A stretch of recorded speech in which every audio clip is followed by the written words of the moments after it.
सत्साहिब। अब सत्संग का ये दूसरा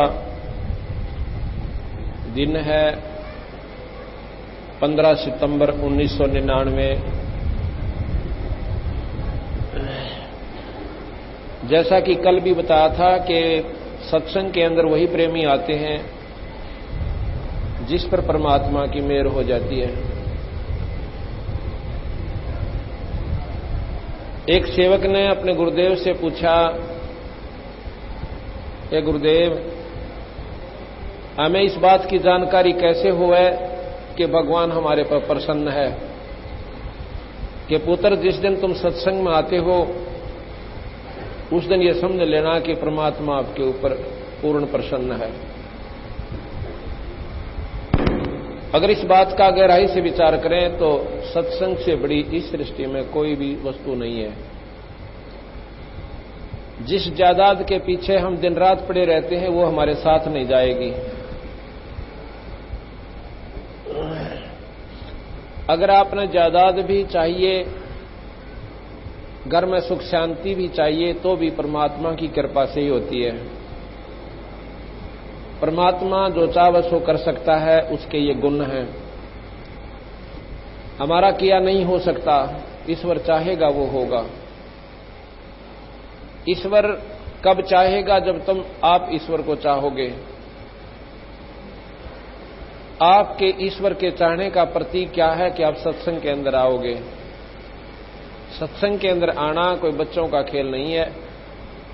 बहुत ही शुभ संस्कारी हंस और जिस पे ईश्वर की पूर्ण कृपा हो वो इस रोजाना के कार्य से निवृत्त होकर और एकाधिकामन त्याग कर और तभी जाकर के सत्संग में आ जाता है। जिन कार्यों को आप कर रहे हो ये तो करते ही रहोगे, क्योंकि ये हमारे अति आवश्यक काम है। किस दृष्टि से? समाज की दृष्टि से, आवश्यकता की दृष्टि से। और इससे भी आवश्यक जो कार्य है वो परमात्मा का नाम है और सत्संग के अंदर ईश्वर के नाम पर दो घड़ी बैठ कर जाना, ये भी इससे भी आवश्यक काम है। जो व्यक्ति इस दृष्टि से विचार करेगा कि ये कार्य तो उन भाइयों के भी चल रहे हैं। कहते हैं, एक बार एक भगत जी बता रहा था कि मेरे इतना आवश्यक काम था कि मुझे डर लगा था कि 2 दिन उस कार्य पर नहीं गया। ऐसा जरूरी काम है कि आगे से मेरा वो काम ठप हो जाएगा। ऐसी हुआ कि एकदम मेरी पत्नी बीमार होगी, मेडिकल में ले जाना पड़ा, हॉस्पिटल में, और वहां से 1 महीने के बाद छुट्टी मिली। वो आवश्यक कार्य भी छोड़ दिया, घर से पैसे भी लगाए और मानसिक परेशानी का ठिकाना नहीं, कितना कष्ट दिमाग में रहा। यदि हम इस दृष्टि से सोचें तो 5 दिन हम कोई बड़ी बात नहीं भगवान के नाम पर निकाल सकते हैं सत्संग सुनने के लिए। लेकिन इसको हम विधि से नहीं सोचते, मजबूरी में थे हम 2 महीने ना जाओ अपने कार्य पर। और भाई सुख में भगवान याद नहीं आता। कबीर साहब कहते हैं कि दुख में सुमन सब करें, सुख में करे ना कोई, अर्जे सुख में सुमन करे, ये दुख काहे को होई। सुख में सुमन ना किया फिर दुख में करते याद, कहे कबीरता दास की अब कौन सुना फरियाद। सुख में याद नहीं किया ईश्वर और दुख पड़े जब उसको याद करें, तब मेडिकल में जावे है ना, जब सारे देवता याद कर लें हम, उससे पहले कोई नहीं याद आता। तो कहें कि तू पहले याद करे तो तेरे ये दुख भी दूर हो सकते हैं।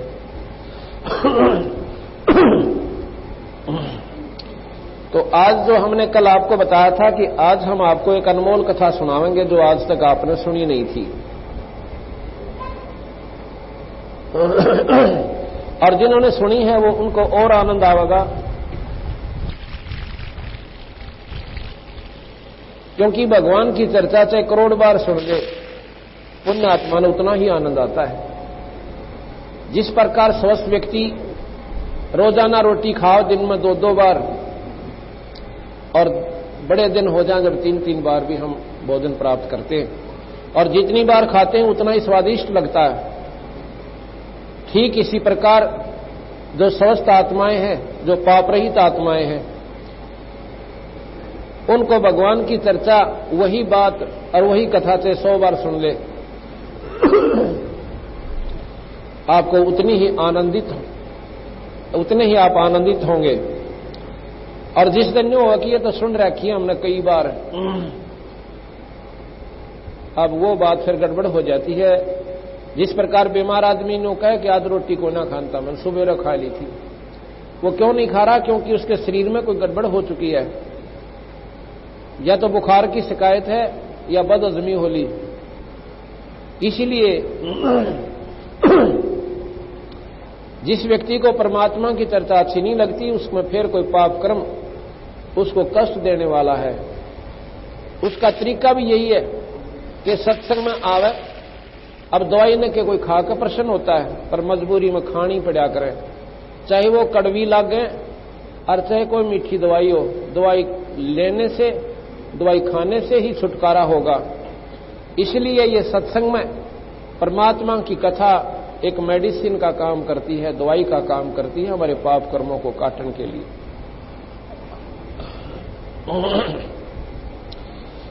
जैसा कि कल बताया था आपको कि हम कितने दुखी हैं यहां पर। किसी भी व्यक्ति से आप मिलकर देख लो, ऊपरले से मन ते दबले कह दे क्या हाल है भाई, वो कहेगा मौज हो रही है, आनंद हो रहे से, ठीक ठाक दी। जैसे कोर्ट के अंदर कचहरियों में जब 2 रिश्तेदार मिलते हैं और मिलते ही एक स्वाभाविक हमारी आदत बन गई, और जी सुनाओ क्या हाल है, वो प्रति उत्तर देता है हाथ मिला के, बस मौज हो रही है, सब ठीक ठाक से। मौज का और कचहरियों में कोई सा भी मेल नहीं है। कचहरियों में, कोर्ट में वो प्राणी जाता है जो कति तंग आ लेता है। इतना दुखी जीव उस कचहरियों में और हॉस्पिटल में जाता है।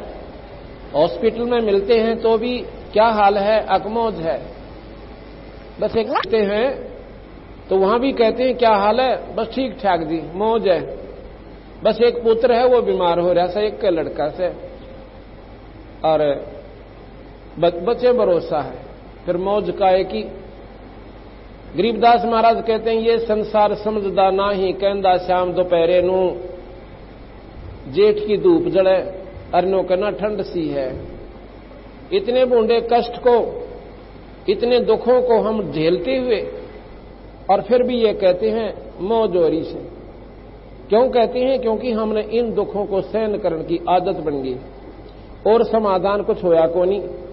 स्वर्ग में हम गए, इंद्र और इंद्राणी हम बन लिए कई बार। गरीबदास जी महाराज कहते हैं जितने भी ये प्राणी हैं, कीड़ी से लेकर हाथी तक और मनुष्य की तक गिनती क्या, ये सभी प्राणी कई बार इंद्र की पदवी पर भी स्वर्ग के राजा भी रह चुके, पृथ्वी के राजा भी रह चुके। अरबों खरबों असंख्यों युग हमने हो लिए यहां पर भ्रमते और भटकते न। ये जन्म मरण नहीं मिटता, और जन्म मरण मिटे बिना यह बीमारी कटे ना। और जन्म मरण की बीमारी ना ब्रह्मा काट सके, ना विष्णु काट सके, ना शिव काट सके, ना माता काट सके। ये पुराण मेरे पास रखे हैं, इनके इतिहास है 3-4 महाशक्तियों के। ये यहाँ की सुप्रीम पावर है माता ज्योत निरंजन, जो निराकार शक्ति है। माता ब्रह्मा विष्णु महेश, ये आपके जन्म मरण नहीं मिट सकते। बाकी आप जैसे शुभ कर्म, जैसे इन्होंने गीता जी में और पुराणों में, शास्त्रों में जो ज्ञान अपने संतों द्वारा दिया है, इसका अनुसरण करोगे। रामायण महाभारत में जो इन्होंने उदाहरण दिए हैं, अगर ऐसे तुम रहोगे, रहनी करनी करोगे, तो तुम्हें स्वर्ग प्राप्ति हो जाया करेगी। लेकिन स्वर्ग ज्यादा हो जाएगा, नरक कम भोगना पड़ेगा। उस विधि से अगर तुम करोगे, इतना राहत आपको ये जरूर दे सकते हैं। कंस जैसे राक्षस को ये मार सकते, पापियों का ये नाश कर सकते हैं, लेकिन आपका जन्म मरण नहीं मिटा सकते। गीता जी हमारा मुख्य शास्त्र है और गीता जी में साफ कहा है कि भाई अर्जुन, ये जन्म मरण का बखेड़ा मिटे को नहीं। ये मत समझना कि ये राजा लोग जो तेरे सामने खड़े हैं, जिनको देखकर भाई और बंधुओं को तेरे में मोह उत्पन्न हो गया, ये जीव तो अमर है भाई, ये मरे को नहीं। और शरीर बदल लेंगे, 84 में जा सकते हैं लेकिन दूसरा शरीर प्राप्त कर लेंगे, फिर भी ये कभी न कभी आपको मनुष्य रूप में भी मिल जाएंगे। इसका क्या तुम दुख मानता है? तो इस प्रकार गीता जी में भी यही लिखा है कि इस प्राणी का जन्म मरण नहीं मिटता। असंख्यों जन्म अर्जुन तेरे हो लिए, असंख्यों मेरे हो लिए। वही गरीबदास जी कहते हैं 30 करोड़ रामा अवतारी और सीता संग रहती नारी। 3 पदम जाके भगवाना और सप्त नील कनवा संग जाना। कृष्ण जी के 7 नील जन्म हो लिए, 7 नील शंख होते ना, 1000, 10,000, लाख, 10 लाख, करोड़, 10 करोड़, अरब खरब नील, 7 नील जन्म कृष्ण जी के हो लिए।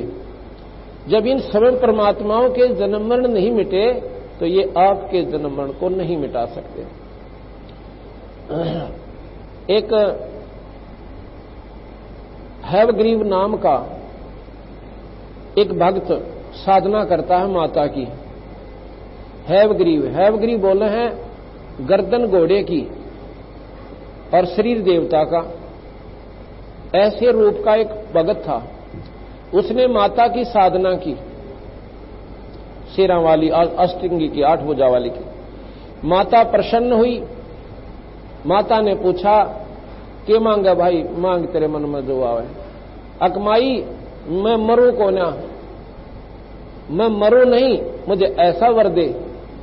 नो बोली भाई इसने छोड़ के और मांग ले, इस पृथ्वी अब तेना राज चाहिए, राज दूं, और भाई और कुछ जावे तो वो ले ले, लेकिन जन्म और मरण ये खत्म यहां प्राणी का नहीं हो सकता। जो पैदा हुआ है वो मरेगा, और भाई जो मरा है उसका वो पैदा जरूर होगा। शरीर की भिन्नता हो सकती है कर्म अनुसार। मनुष्य 184 कुत्ते गधे सूअर भी बन सकते हैं, लेकिन ये हमारे बस का नहीं है।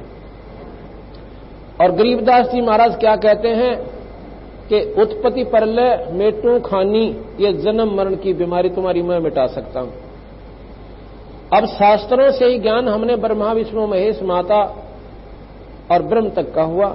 उनके गुणों का ज्ञान हुआ कि वो ऐसे कर सकते हैं जैसे बड़े बड़े उन्होंने सुख दिए अपने हंसों को जो उनके उपासक हैं, लेकिन वो जन्म मरण नहीं मिटा सकते। ये नियम है यहाँ का। और बंदी छोड़ का नियम है कि आपके जन्म मरण न मिटो। और कहां ले जाऊं? जैसे यहां से हम जाते हैं देव स्वर्ग के अंदर, हमें देव शरीर मिलता है और वहां पर देव होते हैं और देवियां होती हैं, उनकी पत्नियां, और फिर उनके पुत्र होते हैं। वहां पर ऐसे ही संसार है स्वर्ग में भी, लेकिन यहां से बहुत उत्तम स्थान है वो। यहां से करोड़ गुना सुंदर स्थान है, करोड़ गुना ज्यादा सुख है यहां से, करोड़ गुना। और सतलोक क्या है? देवता लोग भी मरते हैं, अपनी अवधि पूर्ण करके वो फिर मृत मंडल में आ जाते हैं। ब्रह्मा विष्णु महेश भी समाप्त होते हैं। ऐसा गीता जी में लिखा है कि अर्जुन ये ब्रह्मा आदि का मतलब ब्रह्मा विष्णु महेश आदि तीनों का एक ही ये पर्यायवाची शब्द हो जाता है, एक कोड वर्ड है यो। जैसे सनकादि का मतलब चारों भाई, सनक, सनंदन, संत कुमार, इस प्रकार सनातन, ये सब समाप्त होते हैं जब महाप्रलय होती है। ब्रह्मा विष्णु महेश भी नहीं रहेंगे और फिर दोबारा सृष्टि रची जाएगी, तो दोबारा फिर ये जीव अपने अपने कर्म न लेकर और फिर शुरू हो जाएंगे, अरबों खरबों तक फिर चलती रहेगी। तो इसलिए बता कि करोड़ वर्ष तो तुम राजा भी रह चुके यहां, यानी करोड़ जन्म में, और करोड़ जन्म तुम इंद्र रह लिए, कीड़ी से लेकर हाथी तक। एक बार मार्कंडे ऋषि एक कीड़ नाल यानी चींटी का समूह जो इधर उधर घूमती रहती हैं असंख्यों, उस चींटी के उस कतार जो आ रही थी जा रही थी वहां पर बैठा और घंटों उनको ऐसा सूक्ष्म ध्यान से देख रहा। इंद्र जी ने मार्कंडे जी से मिलना था, वो आ जाता है। इंद्र भी काफी देर तक उनके पीछे खड़ा रहा। इंद्र ने पूछा, ए परवरदिगार, इन चींटियों में क्या देख रहे हो? कहते हैं, ये देख रहा हूं भैया कि ये चींटियां कितनी बार इंद्र रह चुकी हैं। वो कहता है, महाराज जी, ये चींटी और इंद्र का क्या काम? अब यही तो मैं देख रहा था भैया। कहते हैं, आपने क्या पाया कि इसमें इतने लंबे समूह में ये करोड़ों चींटी इधर उधर जा रही है ना, एक चींटी ऐसी है जो केवल एक बार इंद्र रही है, और बाकी तो कई कई बार इंद्र की पदवी भोग के फिर गधे की जुनी में डाली। इंद्र का पसीने आ गए।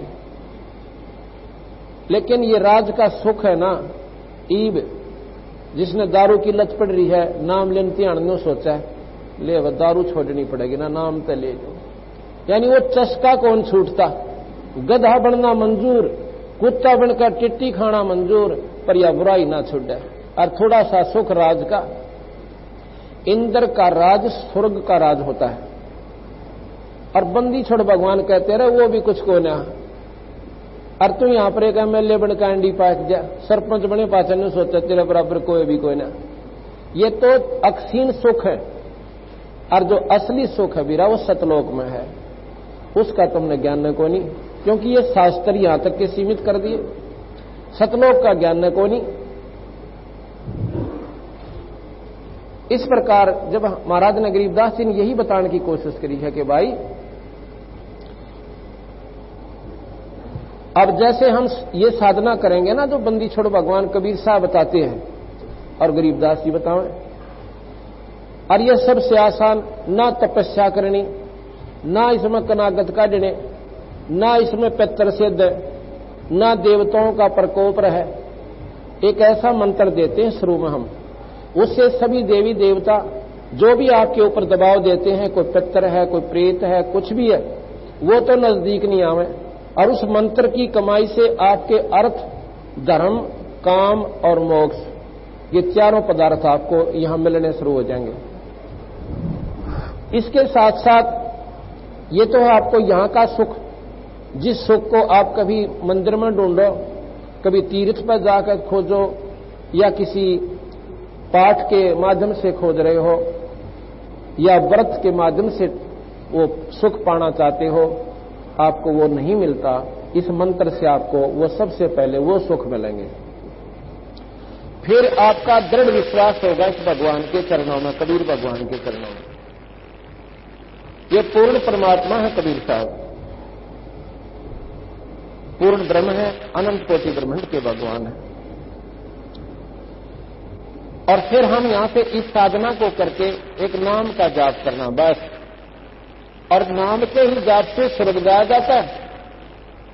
और नाम के ही जाप से आप किसी भी विष्णु जी के जाप कर रहे हो तो विष्णु लोक में, और शिव जी का जाप करते हो तो शिवलोक में, का जाप करोगे ओम मंत्र तो ब्रह्मलोक में।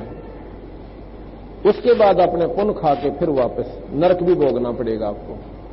बंदी छोड़ भगवान कहते हैं जो हम मंत्र देंगे सतनाम, वो सतनाम का जाप करना होता है। कई अनजान कहते हैं कि सतनाम तो सतलोक को कहते हैं।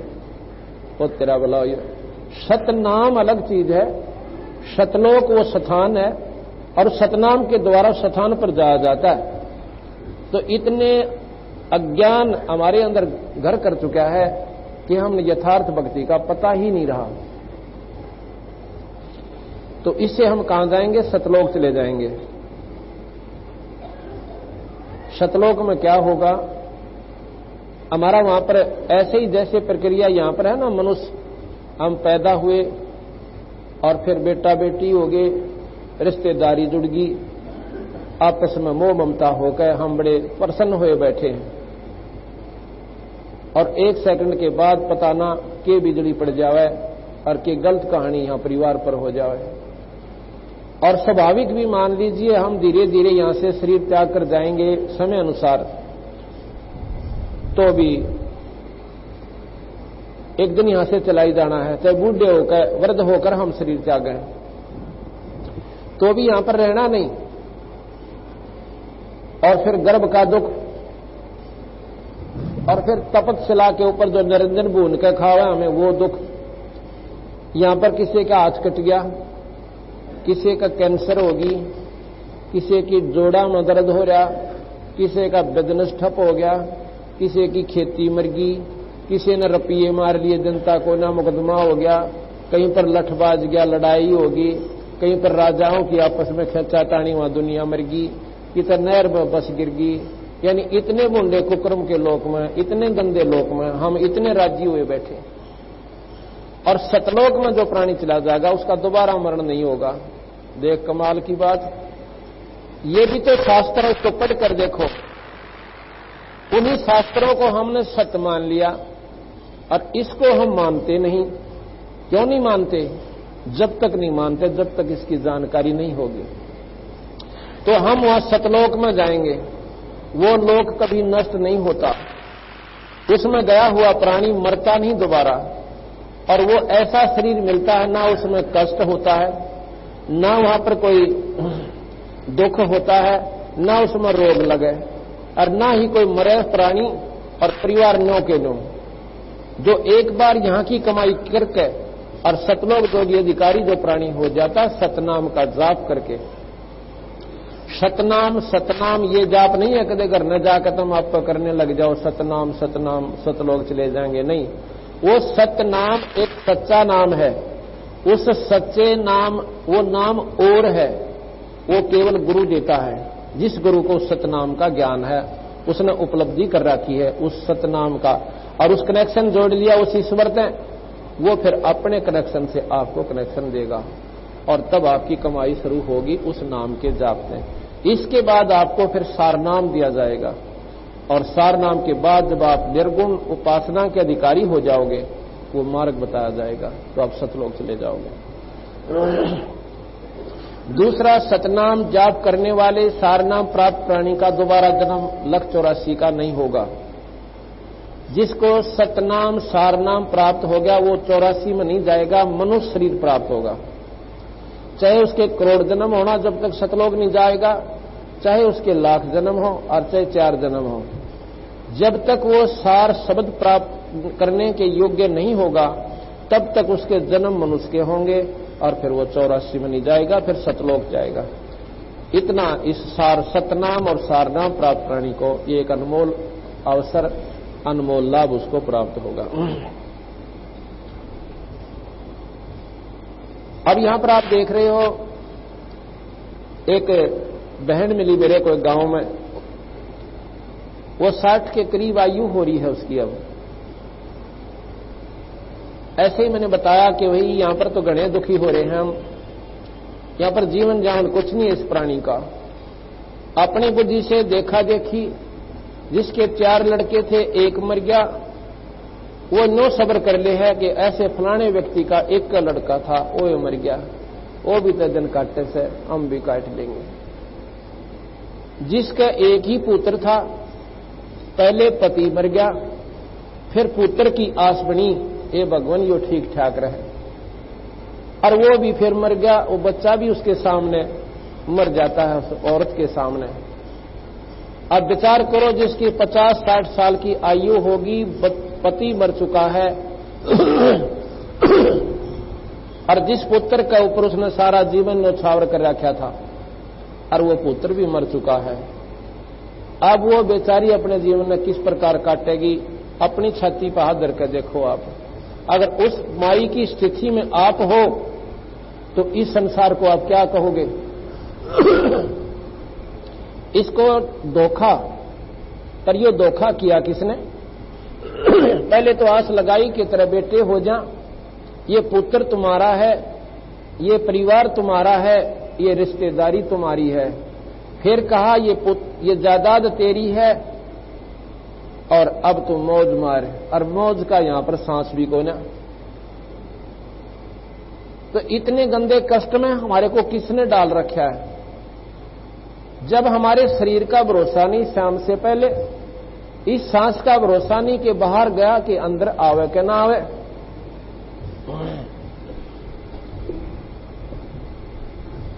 और दूसरा कारण क्या है कि जैसे अभी मैं आपको बता रहा था, वो माई फिर के बोली, जो बोली महाराज जी कहो तो ठीक सो। मैं भी कहूं कि ये तो बंदी छोड़ भगवान कबीर साहब ने कहा है, उसका डंडोरा पीटूं। मुझे वो सत्य लगा और उसमें सच्चाई परिपूर्ण पाई, उसी को आगे मैं बताऊं। मैं अपनी तरफ से कुछ नहीं कहता। तो वो कहने लगी जी क्या हुआ कि मैंने अपने लड़के को, जो 4वीं 5वीं क्लास में पढ़ता था, सुबह नवा धोवा के तैयार किया और रोजाना स्कूल में जाते थे साइकिल लेकर। 6वीं क्लास 5वीं क्लास में पढ़ता था। दो साथी जा रहे थे कि रास्ते में एक ट्रक से, इतनी देर में मैं रोटी खाने लगी थी। बच्चे स्कूल में भेज दिए, मैं अपना खाना बनूकर कपड़े धोकर रोटियां खान की खातिर बैठी थी और एक गिलास तोड़कर मुंह का नहीं कराया था। इतने में उसका साथी आकर कैसे ताई ताई, कहा भाई क्या बात से? नौकन देव थोड़ा रो पड़ा। अरे किम बात तो बता। वो टूकता गया, छूटा हाथ में नहीं रहा मेरा। कैसे ऐसे हम दोनों जाओ थे और एक ट्रक वाले ने ऊपर ट्रक चढ़ा दिया, मेरा भी साइकिल टूट गया और भाई का ऊपर का उतर गया। अब नो ने कहा कि वो मर लिया, पर वह बेचारी नो कहती मेरी चुंदड़ी कीता है और जूती कीता है। और वहां से 1 किलोमीटर की दूरी पर वो स्थान था। जिसने पता लग गया वो भी गेल बाज लिए। क्या हो गया? उस लड़के ने उनको बता दिया कि भाई के ऊपर का ट्रक उतर गया। वहां जाकर देखे उसमें कुछ भी कोई ना, टक्कर मारी जाकर धरती में बेहोश होगी और कई महीना तक मैंने सोधी नहीं रही, इन्हें पागल होगी, रो रो आंख सुझा ली। पहले उस बच्चे का ऊपर पूरा जीवन आश्रित था, अरे उसमें अब मैं क्यों कर जीवन काटूं? तो कहती है जी अब के बसाई, रो पीट के भी छिकली, कुछ पार बसाई को ना। तो बंदी छोड़ भगवान कहते हैं यहां पर तुम्हारे साथ ये सलूक असंख्यों बार हर प्राणी गेल हो लिया। ये इसी कारण हमारा दिल धड़क धड़क करता है, कोई माड़ी सी भी गलत बात कहीं सुन लेते हैं। तो ये किसने किया? ये ज्योत निरंजन भगवान ने कर रखा हमारे साथ अपने स्वार्थ के ताई। एक उसने गलती करी थी और उस गलती का दंड गेला हमने भोगना पड़ रहा। उसने क्या गलती करी थी और क्यों हम यहां पर लाकर इस गंदे 5 तत्व के गंदे पुतले में फिट कर दिया, इसकी एक अजब कहानी है, वो आप अभी शुरू कर रहा हूं। गरीबदास जी महाराज कबीर साहब ने आकर एक यही निर्मल ज्ञान दिया है, न्यारा ज्ञान दिया है। ज्ञान तो वो भी ठीक है, गीता जी में, वेदों में, शास्त्रों में, पुराणों में, भागवत में, लेकिन वो ज्योत निरंजन से बाहर का ज्ञान नहीं है। ज्योत स्वरूपी भगवान तक ही ज्ञान है। इससे ऊपर महाराज ने ये भी ज्ञान दिया और इससे ऊपर का भी दिया। इस प्रकार हम जब ये बात सुनते हैं, मैंने तो यह कथा जब सुनी ना, क्योंकि शास्त्र भी पढ़ रखे थे और गीता जी भी खूब पढ़ा करता मैं, और बचपन से ही मैं हनुमान चालीसा करने लग गया था। 4वीं कक्षा से ओम नाम का जाप करता था, 7 बार हनुमान चालीसा किया करता था और 12 वर्ष लगातार मैं सालासर गया एक मंदिर में हनुमान जी की उपासना के ताई, जो वहां का उत्तम मंदिर था। अनुमंगलवार का व्रत मैंने कभी नहीं छोड़ा जब तक ज्ञान नहीं था। और फिर नाम लिया, सतगुरु का ज्ञान हुआ, जब अंधेरा हटा कि ये व्रत और ये हनुमान की पूजा हमें कोई लाभ नहीं देती। अब ये बातें जब शुरू में मैंने सुनी थी तो मेरा भी दिल एकदम ऐसा धड़का कि जो ये व्यक्ति बता रहा है ये मैंने पागल नजर आवा है, ये तो मूर्ख है, इसने काहे का भी ज्ञान नहीं। ये भी हनुमान जी की उपासना को भी ये नकारा कर रहा है। ये तो वो कहते हैं नास्तिक है। मेरे मन में अपने आप कल्पना उठे, पर मन में ये जिज्ञासुता की आगे सुने ये क्या बताना चाहत है। फिर उसने बताया कि आप कबीर सागर पढ़ के देखो। अब इन शास्त्रों का ज्ञान मुझे था ही, क्योंकि आस्था भगवान में थी बचपन से ही। जब कबीर सागर पढ़ा ना और फिर गरीबदास जी का ग्रंथ साहिब पढ़ा, फिर तो भाई अपने आप चांदना हो गया। कैसे हो गया? कहते हैं एक दो भाई थे सेठ, और छोटा भाई मर जाता है उस सेठ का, उसका दो बच्चे थे। क्या हुआ, उस सेठ की जब 13वीं होली, महीना हो लिया, तो उसकी मां कहने लगी उन बच्चों की कि भाई तुम अपने ताऊ जी के पास जाओ और मेरे पास ये कुछ लाल रखे हैं 2-4, इनको ले जा बेटा। और ताऊ जी ने कह दे तेरे ने कि हमारा बिजनेस में हिस्सा कर ले, व्यापार में पैसे तो है नहीं भाई, ये लाल मेरे पास है, इनको दे दे।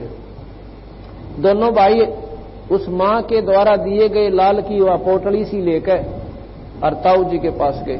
कहने लगे ताऊ जी ऐसे ऐसे हमारा पिताजी तो रहा को नहीं और हम बच्चे हैं, मेरी मां कहती है कि अपने ताऊ जी के साथ बिजनेस व्यापार कर लो। अब ठीक से बेटा या कौन सी बात से मत आपका कहना हो रहा था, पर न सोचूंगा 6 माई बोले तेरे पिताजी की।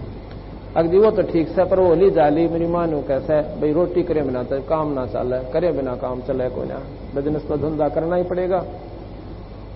और फिर न्यू कहती है कि मर्द और पैसे को ना, ये लाल से मेरे पिताजी के समय के दरे हुए मेरी मां के पास थे, ये आप ले लो और हमारा व्यापार में हिस्सा कर लो।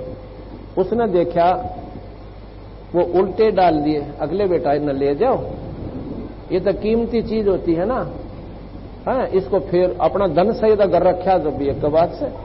और मेरा विदेश में जहां हम जाते हैं ना दूसरे राज्य में, वहां पर उधार चला है, कितना पैसा माल ले आवांगे, कोई दिक्कत को ना, आप चलो मेरे साथ। उनको साथ ले गए दूसरे राज्य में, काफी दूर जाकर वहां पर उन बच्चों को व्यापार का लेन देन सिखाया। जा बेटा वहां से इतने पैसे का ये भुगतान करके आओ, वहां से इतने चने खरीदो और वहां से उसको इतने पैसे दो, उसको आधे देना, उसको सारे दे देना, वो आधे में मान जाएगा, ऐसे ऐसे। फिर क्या किया कि ये ले, एक लाल ले जा बेटा, उस सेठ से जो हमने लिया है ना 50,000 का सामान, उसको ये लाल दिया, ये हमारा गिरवी रख लेगा और आके अपना छुटवा लेंगे। कहा अच्छा पिताऊ जी। दोनों भाई उस लाल को लेकर सेठ के पास गए जिसके 50,000 की उधार कर रखी थी।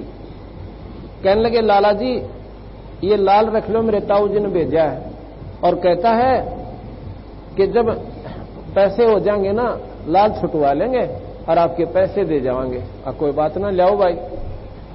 उसने देख के उस लाल को उस सेठ ने ऐसे भगा दिया ठाके कि ठगी भी करने लग गया कि तुम ही पे झूठ भी बोलो, ये लाल नहीं है, ये तो लालड़ी है, ये तो 2000 की भी कोई ना है, और 9 लाख के लाल ने नू कह लाल करड़ा छोम आ गया उनके ऊपर, दोनों बच्चों के ऊपर बहुत लाल हो गया।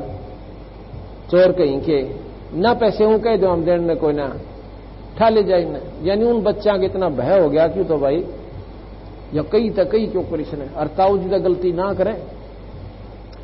आके बोले ताऊ जी, वो सेठ तो घना नाराज हो गया, क्यों भाई? अक मारे लाल ने नो बोला लालड़ी से, उन बेरा था, ताऊ जी को तो ज्ञान नहीं था, देख कर नहीं बोला बेटा सच, ओहो रे तेरे की ये तो धोखा हो गया बेटा, वो लाल तो दूसरे थैले में रखा था, ये तो लालड़ी है भाई, वो झूठ ना बोलता सेठ, ये ले जा, ये दे क्या उसको सेठ को और कह देना मेरे ताऊ जी का धोखा लग गया था। वो जाके न बोले सेठ जी मेरे ताऊ जी का धोखा लग गया, दूसरी जगह दे रहे थे और गलती से उन्होंने लालड़ी दे दी थी, ये लाल से आखा देखा ना, देख अब तेरे माथे में की फूट रही थी, ये देखो ये हो से लाल। उन बच्चों को ऐसी परख होगी उस लाल और लालड़ी की, अक्सर से ये तो 2000 की कीमत का, ये 9 लाख की कीमत का। तो आगे जी आकर बच्चा ने सोची अपनी मां पर वो लाल ले आवा सा, पिताजी पर गणाए कर्जा हो गया ताऊ जी पे, और वापस आए ना, जब घर में गए भागे, माँ कहा भाई आगे बेटा, आगे आ जाओ रोटी खाओ, पाछे खावांगे रोटी, पहले वो लाल दे, ताऊ जी ने दे कहा, उन बेचारे ने उसमें नींद भी ना आती होगी, इतना कर्जा हो गया। अगले बेटा ये दरे नो के नो रखे से थारी ये खातिर ले जाओ। जब वो लेके गए न लेके कहां गए, उन्हें सोची कि वाह ये बात बने जो वहां बनी थी, पहले देखते ले इनको लाल है कि लालड़ी। उन बच्चा ने जब देखा ओहो वो बगा के मारे उन्हें देड़ियां का नहीं। मातों भी कती बावड़ी रही, कती बोड़ी से तन्ने तुझे नहीं मालूम का किसी चीज का। बोला अरे क्या बात होगी, ये लाल कोनी कहता लालड़ी है 4,500 के भी कोना है, और किसने बका दी बावड़ी तू। जो बोली भाई मन तो बेरा ना, ये दरे थे तेरे पिताजी के समय के मन सोचा लाल होंगे और तक में चीज ना दिखती। वो बच्चे आगे उनको लेकर नहीं गए उन लालों को, जाकर नो बोले ताऊ जी मेरी माँ है नवा कतिये बोड़ी से, उन्हें नहीं बेरा जमाने का। बोला रखी बात होगी, उसने मालूम था ताऊ जी ने कि भी आप पर परख लेंगे, मुझे कहने की आवश्यकता ना पड़ेगी। तो नो बोले मारा जीवन ताऊ जी वो लाल को नहीं थे, वो तो लालड़ी थी। वो ताऊ जी बोला बेटा ये थी तो उस दिन भी लालड़ी, जब मैं अपने मुंह तो कह दो ना तेरी माँ का भी मुंह चढ़ डाओ, और तुम भी न सोचो हमारा बाप मर गया हमारे लाल भी लालड़ी बतावे। तो इसलिए जो बात हम शुरू में जिनको लाल मान बैठे हैं, जिनको पूर्ण शक्ति मान बैठे जिन परमात्माओं को, आज मैं आपको उनकी परख कराऊंगा। जिसको या पूर्ण परख हो जाएगी अपने आप पता चल जाएगा लाल क्या है, लालड़ी क्या है, परमात्मा कौन है और किससे कितना लाभ होगा। थोड़ा सा भूमिका आपको पहले बताता हूं कि जैसे हमने रोज सुनते हैं 3 लोक के परमात्मा, त्रिलोकी के नाथ, चतुर्भुजी भगवान ब्रह्मा विष्णु शिव, ये बात आपने याद रखनी पड़ेगी इस पूरे समागम को पूर्ण रूप से लाभ लेने के लिए। 3 लोक त्रिलोकी के नाथ ब्रह्मा विष्णु महेश चतुर्भुजी, 4 भुजाएंगे। आदि माया शेरा वाली आदि भवानी, इसकी 8 भुजा। ज्योत निरंजन की 1000 भुजा। ये शक्ति का प्रतीक समझो। जैसे 4 हॉर्स पावर की मोटर, एक 8 हॉर्स पावर की, एक 1000 हॉर्स पावर की, तो इनमें कितना अंतर हो गया। 1000 की तो फैक्ट्री ने भी घुमा दे और 8 की और ज्यादा काम करे और उससे कम करे, और 4 हॉर्स पावर की भी काम करे पर 8 जितना नहीं कर सकती। 8 की भी काम करे पर 1000 जितना नहीं कर सकती। नकारा नहीं है। जितनी शक्ति ब्रह्मा विष्णु महेश जितना लाभ दे सकते हैं ये दे सकते हैं, लेकिन माई इन तीनों से ज्यादा दे सकती है और निरंजन इन सब से ज्यादा दे सकता है और इनके द्वारा भी करवा सकता है, क्यों वो परम शक्ति है। वो निराकार रूप में भी है और आकार में अपने लोक में है, निरंजन लोक में। इनसे ऊपर पूर्ण ब्रह्म परमात्मा है जिसकी असंख्य भुजा बिना गिनती की। अब हम यहां आपको उदाहरण देते हैं, जैसे डीसी जिले में, डीसी कोई छोटी पावर नहीं होती, जिले में सुप्रीम पावर होती है एडमिनिस्ट्रेटर की, एडमिनिस्ट्रेशन में। और फिर इससे ऊपर मंत्री, मुख्यमंत्री, और मुख्यमंत्री से ऊपर प्रधानमंत्री और राष्ट्रपति। अब डीसी मुख्यमंत्री के सामने बहुत छोटी इकाई की शक्ति है और प्रधानमंत्री के सामने मुख्यमंत्री बहुत छोटा हो जाता है, लेकिन नकारा नहीं कर सकते कि मुख्यमंत्री में शक्ति नहीं। मुख्यमंत्री की शक्ति नहीं, शक्ति अपने लेवल की है, अपने राज्य तक सीमित है, लेकिन प्रधानमंत्री की शक्ति असीमित है। उसकी पूर्ण सारी कंट्री के ऊपर, पूरे देश के ऊपर उसकी शक्ति प्रभावी है। इसलिए प्रधानमंत्री राष्ट्रपति से संपर्क जो करेगा उसको पटवारी से लेकर और मुख्यमंत्री तक का राज्य में लाभ प्रधानमंत्री से आप ले सकते हो। इसलिए कहते हैं एक साधे सब सदै, सब साधे सब जा, परमाणु सिंच मूल को फल फुलाएगा।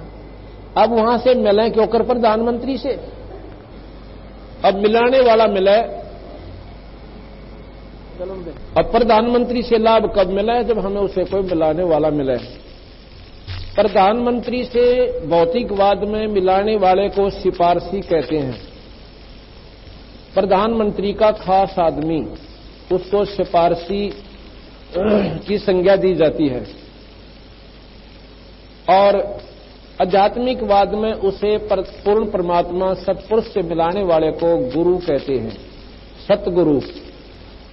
गुरु और सत्य गुरु, उस पूर्ण परमात्मा से मिलाने वाले को गुरु सतगुरु दोनों ही संज्ञा से जाना जाता है। तो इसलिए वो पूरा गुरु मिले। पूरा गुरु कौन? जैसे पूरा सिफारसी प्रधानमंत्री का सिफारसी पूरा सिफारसी है, उससे मेल हो पाछे मुख्यमंत्री भी उस काम ने कतई नहीं नाट सकता जिस काम ने प्रधानमंत्री चाहेगा दिल तय। मुख्यमंत्री ना चाहते हुए भी करेगा उस काम ने। तो अब हम आपको वो परम शक्ति का जानकारी देंगे कि किस लिए तो हमने इस गंदे लोक में आना पड़ा और क्यों ये दुख ठाने पड़े और किसने हमारे साथ ये धोखा कर रखा है। आज हम राजी प्रसन्न कर रखे हैं कि ये तुम्हारे माता पिता, ये तुम्हारे पुत्र, ये तुम्हारी पुत्री, ये जमाई, ये मामा, ये साला, और एक सेकंड के बाद मेरा शरीर छूट जावा, मैं गधा बन जाऊं और ये मेरा कुछ भी को नहीं। इन बातों को जब विचार करोगे तो यह बात बंदी छोड़ वाली आपको पूर्ण समझ में आवेगी। जब भक्ति करनी है तो यह करके देखो। जो सुख आपने चाहिए वो इनसे लेकर देखो। अगर साल भर आप इस उद्देश्य से कर ले देखेंगे बंदी छोड़ भगवान हमें कितना सुख दे सके, क्या साथ देते हैं, इस उद्देश्य से एक बार करके देखो। आप जहां तीर्थ और व्रत कर छक लिए और गीता जी के पाठ कर आप तंग पा लिए और दुख नो के नो खड़े सिर पर। अब इस जाप को और इस पाठ को आप फेर करके देखो नए सिरे तक, और 1 वर्ष में आप फिर अपनी घर में सुख देखना। और यहां पर हम आपको गिनवा जाना उन जितने सुख इस भगवान कबीर साहब की शरण में पास प्राणियों को हुए हैं। जो नए व्यक्ति आए उनका तो कतई यकीन नहीं हुआ है, वह तो नो कहें 100 की 100 झूठ बोल रहे हैं ये। और यहां पर वो व्यक्ति भी आए हुए हैं जिनका सुख हो रहे उन तो मिलकर देखियो, वह कोई हमारे रिश्तेदार ना हमारी ओर बोलेंगे। और जिसका सुख होगा वह ठोक कर कहेंगे कि पहले मैं माता भी धोख्या करती, कनाकत भी काटा करती और सारे बार लेर भीतर लिया के दरे ढके करया करती और दुख न्यो के न्यो थे। और इस बंदी छोड़ की शरण में वो हालत वो सुख हो गया केवल एक परमात्मा के नाम तक। इसलिए कहते हैं एक का साध्य सब सदा भाई, सब साध्य सब जा और माली सोच मूल को तो फल फुलाएगा।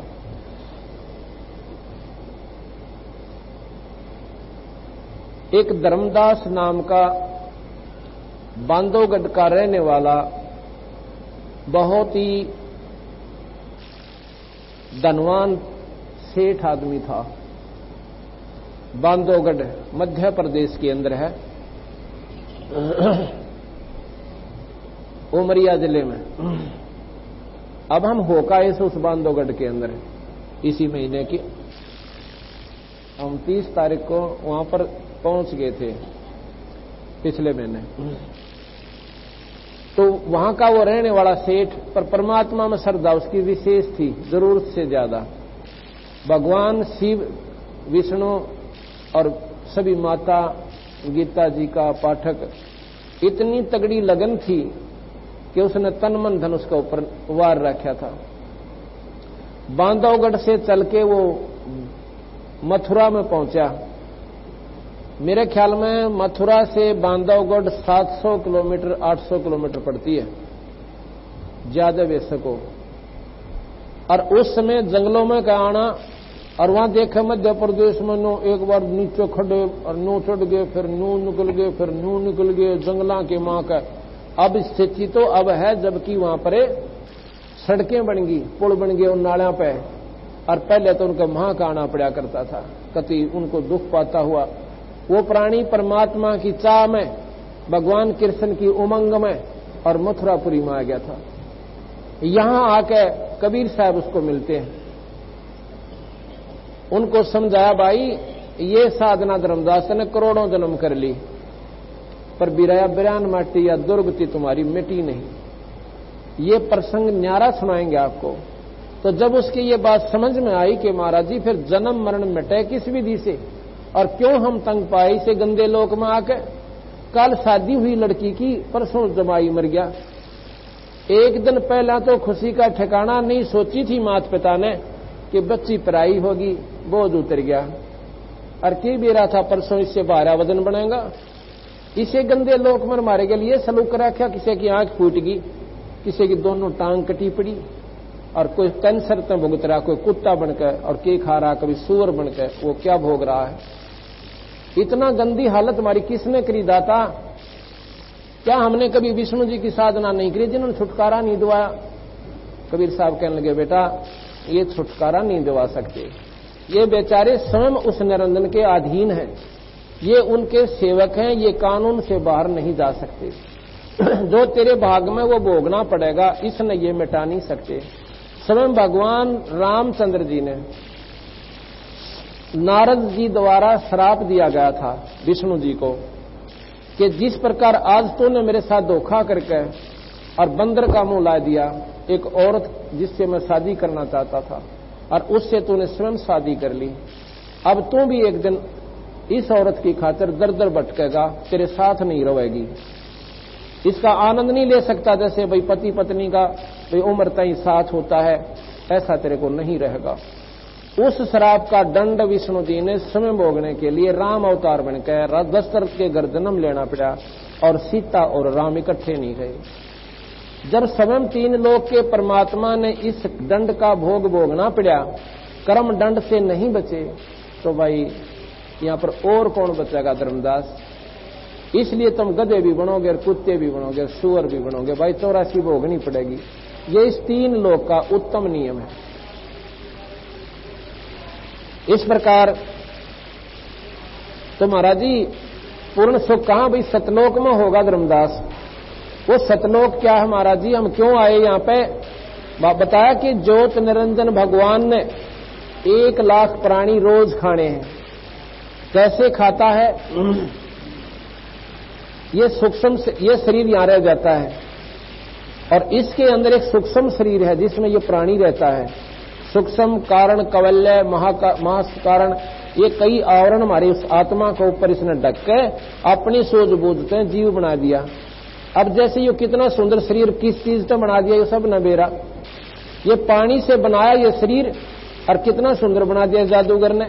इसी प्रकार उस ज्योत निरंजन में ये प्रबल जादूगरी है कि इस आत्मा की शक्ति को दबा के इसके ऊपर इतने खतरनाक आवरण 4-5 चढ़ा दिए और ये थोथा कभी खोखा ये ऊपर दिखाई दिया। अब हम इसको अपना भाई और बहन समझे हैं, ये माटी है और माटी तो बना के दिखा रहा है कि उसने अपनी शक्ति से चला रखे।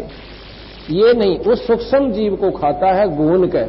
जीव मरता नहीं, उसमें वासना निचोड़ देता है गर्म करके और फिर उस अड़ंगे न खावे।